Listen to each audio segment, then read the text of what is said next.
हमने शहर को दी एक नई पहचान, हम हैं Singhania Buildcon.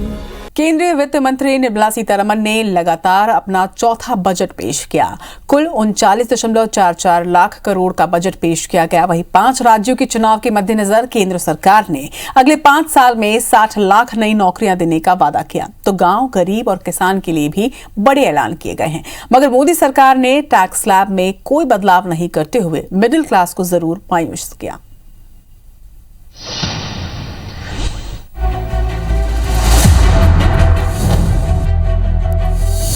This budget seeks to lay the foundation and give a blueprint to steer the economy over Amritkal of the next 25 years, from India at 75 to India at 100. ये नए भारत के निर्माण का बजट है। ये 130 करोड़ भारतीयों की भावनाओं को समाहित करते हुए 25 साल का ब्लूप्रिंट बनाने का ये बजट प्रस्तुत हुआ। ये बजट अगले 25 साल का ब्लूप्रिंट है।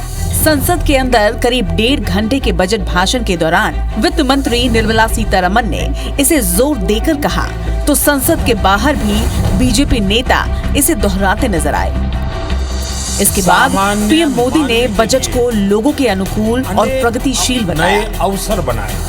अब सवाल ये उठता है कि कोरोना काल में पटरी से उतरी देश की अर्थव्यवस्था और महंगाई के मोर्चे पर बेदम आम जनता की उम्मीदों पर वित्त मंत्री निर्मला सीतारमण और मोदी सरकार क्या वाकई खरा उतर पाए? क्योंकि ना तो टैक्स स्लैब बदला, ना ही कोरोना से जुड़ी कोई रियायत है।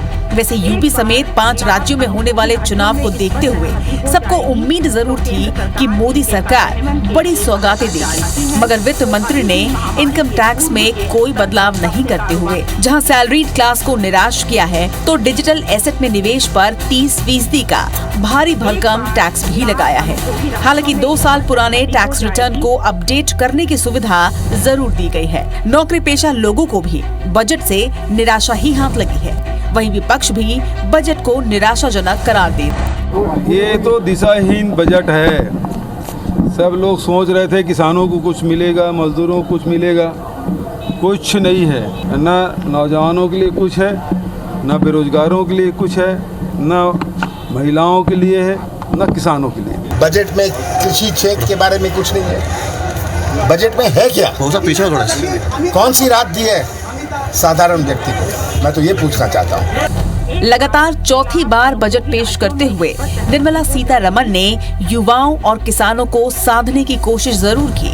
बजट में अगले 5 साल में 60 लाख नई नौकरियां देने का प्रावधान है। तो किसानों की नाराजगी दूर करने एमएसपी की 2,37,000 करोड़ राशि सीधे किसानों के खाते में देने की बात कही गई है। इसके अलावा गंगा किनारे ऑर्गेनिक खेती, किसान drone, natural farming, land digitalisation को प्रमोशन देने की बात भी कही गई। हालांकि पीएम किसान सम्मान निधि नहीं बढ़ने से किसानों को निराशा जरूर हाथ लगी होगी, मगर वित्त मंत्री ने दूर दराज के इलाकों में विकास योजनाओं का खाका जरूर खींचा है। इसके तहत पीएम गति शक्ति मास्टर प्लान के तहत एक्सप्रेस वे बनाने की घोषणा वित्त मंत्री ने की। इसके लिए बजट में 20,000 करोड़ का प्रावधान है।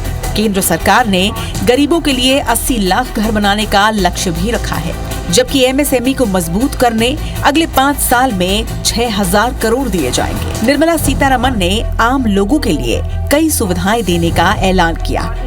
1 नेशन 1 रजिस्ट्रेशन पॉलिसी, महिलाओं के लिए पोषण 2.0 योजना की शुरुआत, LIC का IPO जल्द होगा, RBI डिजिटल करेंसी लॉन्च करेगी, 5G मोबाइल सेवा शुरू होगी, 1.5 लाख डाकघर कोर बैंकिंग से जुड़ेंगे, 3 करोड़ 8 लाख घरों में नल से जल पहुंचाने का लक्ष्य भी सरकार ने रखा है। वित्त मंत्री ने नेशनल पेंशन योजना में बदलाव करते हुए राज्य सरकार के कर्मचारियों को भी 14% तक की राहत देने की घोषणा की।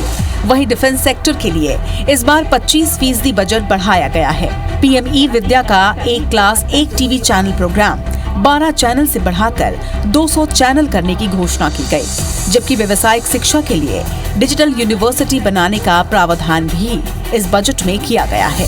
जाहिर तौर पर कोरोना काल में हर सेक्टर को बूस्टर डोज देना वित्त मंत्री निर्मला सीतारमण के लिए सबसे बड़ी चुनौती थी। अब सवाल ये है कि क्या मौजूदा हालात को देखते हुए हम इसे परफेक्ट बजट कह सकते हैं, और अगर बजट में कमियां हैं तो वो आखिर क्या है, अगर कसर रह गई है तो वो क्या है। Bureau report IBC 24।